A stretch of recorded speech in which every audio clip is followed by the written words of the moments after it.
ტრამპმა გაანეიტრალა ირანის მცდელობა. შეერთებულ შტატებს სუსტი შეთანხმება თავს მოეხვიათ მას შემდეგ, რაც ჩინური რაკეტის ეჭვმა F-15A-ის ჩამოგდებაში უფრო დიდი კითხვა გააჩინა კრიზისის ფარგლებში. თეირანი მშვიდობაზე მოლაპარაკებებს აწარმოებდა, თუ პეკინის დახმარებით დროს იგებდა. ამ ორშაბათს 1 ივნისს თეთრი სახლი რთული გადაწყვეტილების ცენტრში აღმოჩნდა.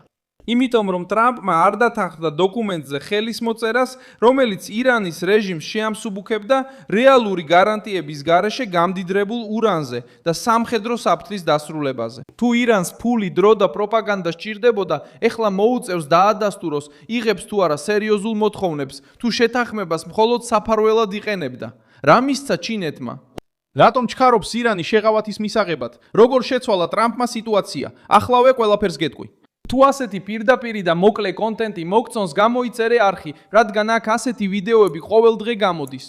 მოლაპარაკებებმა დაძაბულობა მოიმატა მას შემდეგ, რაც ამერიკელმა წარმომადგენლებმა ირანთან შეთანხმების წინადადება წამოაყენეს, მაგრამ ტრამპმა ცვლილებები მოითხოვა. აქსიოსმა გაავრცელა ინფორმაცია, რომ მან დაავალა გამკაცრებულიყო გამდიდრებული ურანის მარაგთან, მომავალში გამდიდრების ლიმიტებთან და ჰორმუზის სრუტის გახსნასთან დაკავშირებული პუნქტები.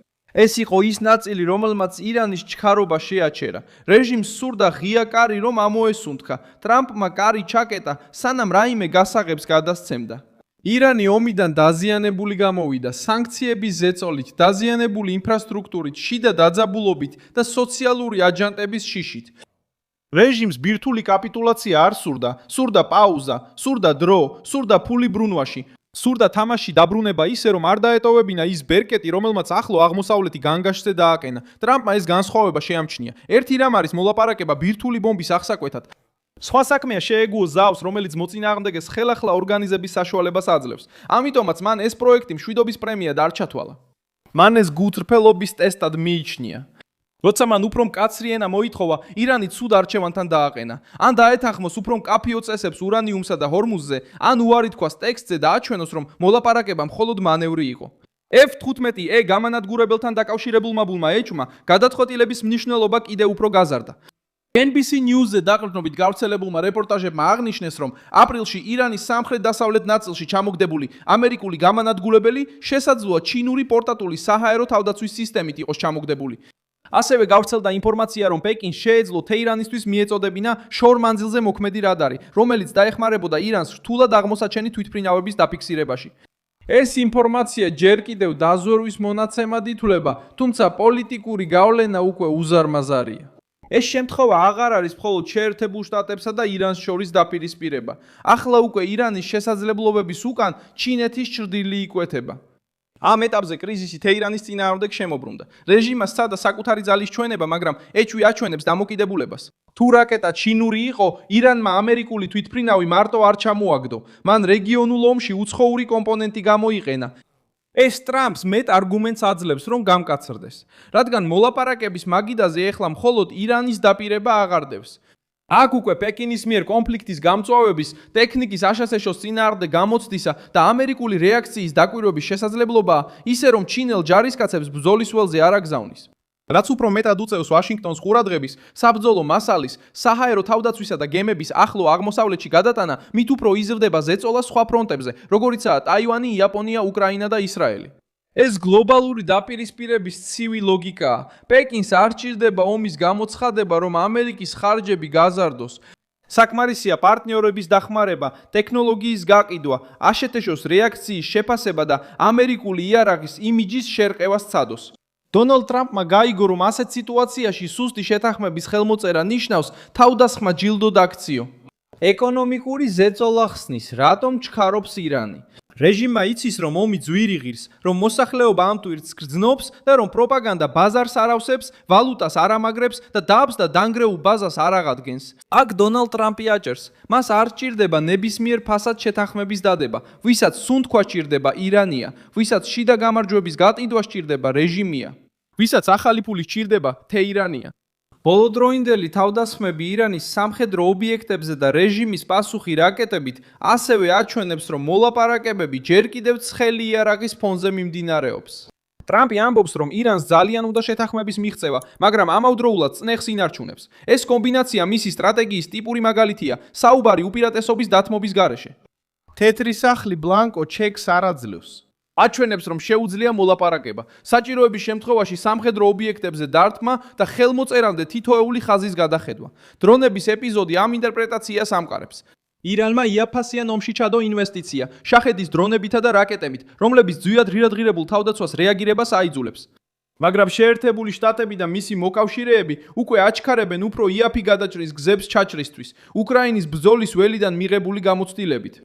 Business Insider-მა აჩვენა, რომ გაიზარდა მოთხოვნა იმ ტიპის დრონების საწინააღმდეგო ჩამჭრელებზე, რომელსაც ირანი და რუსეთი იყენებენ. ეს ადაპტაციას ნიშნავს. ტრამპი დროს იგებს, რათა გააძლიეროს თავდაცვა, შეამციროს ჩაჭრის ხარჯი და არ მისცეს თეირანს საშუალება იაფი დრონების მასა სტრატეგიულ უპასუხო იარაღად აქციოს. პრობლემა ირანისთვის ისაა, რომ ყოველი ახალი ფაქტი ართულებს მის საკუთარ ნარატივს. თუ ჩინეთი გამოჩნდება F-15E-ზე თავდასხმის კვალში, თეირანი დაკარგავს ავტონომიური დალის ილუზიას და ჩინული შეიარაღების ვიტრინად გადაიქცევა. ობამას ბირთვული შეთანხმების ისტორია ჯერ კიდევ მძიმე ტვირთად აწევს კულისებში. დონალდ ტრამპმა თავისი საგარეო პოლიტიკის ნაწილი ააგო ირანის რეჟიმისთვის გაკეთებული დათმობების კრიტიკაზე, მაშინ როცა მათი ქცევა არსებითად არ შეცვლილა. ობამას შეთანხმებები ირანთან ცუდი იყო, რადგან ისინი საშიში ლოგიკიდან გამომდინარეობდა. რეჟიმის ბირთვული სტრუქტურის საბოლოო დაშლის ნაცვლად მათ დათანხმდნენ პროგრამის ნაწილების დროებით შეზღუდვას, მილიარდობით სახსრების გამოთავისუფლებას და იმაზე დადადეს ფსონი, რომ თეირანი ეკონომიკური შეღავათების მიღების შემდეგ უკეთესად მოიქცეოდა. 2015 წლის ბირთვულმა შეთანხმებამ არ დაასრულა ირანის ბირთვული ცოდნა, არ გაანადგურა გამდიდრების მთელი აპარატი და საკმარისად არ შეეხო ბალისტიკური რაკეტების საკითხს. და კიდევ დატოვა ვადიანი პუნქტები, რაც საშუალებას აძლევდა მნიშვნელოვან შეზღუდვებს დროთა განმავლობაში ვადა გასულოდა. გარდა ამისა, იმავე პერიოდში ობამას ადმინისტრაციამ ირანთან ფინანსური შეთანხმებაც გააფორმა, რომელიც 1,7 მილიარდ დოლარს მოიცავდა.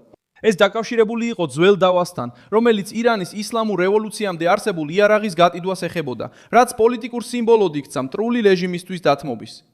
ტრამპის პოზიციის მიხედვით შეცდომა მარტივი იყო. ობამამ ირანს მისცა სუნთქვის საშუალება, ფული და საერთაშორისო ლეგიტიმაცია რეალური ქცევის ცვლილების მიღწევის გარეშე. რეჟიმი აგრძელებდა შეიარაღებული მოკავშირეების დაფინანსებას, ისრაელზე ზეწოლას, სტრატეგიული მარშრუტების მუქარას და ბირთვული ამბიციის შენარჩუნებას შანტაჟის იარაღაც. აი რატო ტრამპი ამ მოდელს დაშორდა? 2018 წელს ის ამ შეთანხმებას დასავლეთის მიერ ნაკიდ პაუზად აღიქვამდა და არა როგორც გამოსავალს. ფაქტობრივად ირანმა მოიპოვა დრო, რომ შიგნით ამოესუნთქა, გარეთ ეოლაპარაკა და მუქარა ცოცხალი შეენარჩუნებინა. ამიტომ თეთრი სახლი იცის, რომ ახლა ნებისმიერი შეთანხმება სხვანაირად უნდა გამოიყურებოდეს, უფრო მკაცრი, უფრო შემოწმებადი და უფრო მომგებიანი შეერთებული შტატებისთვის. მემარცხენეები ცდილობენ, რომ დებულებების გადახედვა ყოყმანად წარმოაჩინონ. ტრამპის მხარდამჭერები კი სხვას ხედავენ. ის უშლის ხელს, რომ ძველი შეცდომა ახალი ფორმით დაბრუნდეს. ჩინური რაკეტის ეჭვმა მოლაპარაკებას ნებისმიერი უდანაშაულობა მოუსპო. დებულებები. Querem inocência da negociação. ეხლა შეთანხმება მხოლოდ ქვეყნებს არ ეხება. საქმე იმაშია, ვინ აკონტროლებს კრიზისის ტემპს. მე ვარ მილსონ ალვესი, გლობალი ინტერნაციონალისტი და ჩემი მიზანია ყოველდღე სიმართლით კარგად ინფორმირებული დაგტოვო. ახალი ამბების ბულები ვიდეოს აღწერაშია. დალაიქე ეს ვიდეო, გამოიწერე არხი და ბოლოს გადახედე კომენტარებს, რომ კიდევ უფრო ჩაერთო მილსონ ალვესის გლობალის საზოგადოებაში.